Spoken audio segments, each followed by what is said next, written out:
అందువళ ఔరా అమ్మక్క చెల్ల ఆలకించి నమ్మడవెల్ల అంత వింత గాథల్లో ఆనందలాల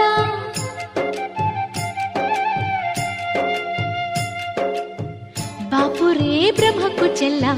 వైనవంత వల్లించవల్ల రేపల్లె వాడల్లో ఆనంద